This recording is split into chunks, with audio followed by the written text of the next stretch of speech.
Mourão, uma branca, vermelha forte, tiu. As vistas ressombreadas não deixa pra ver muito, dá pra ver muito legal, né? Um enxerto de colombiana aqui também.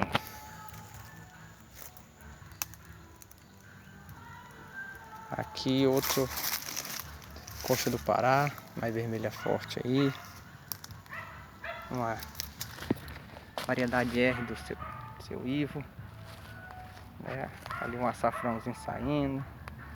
Aqui outras variedades como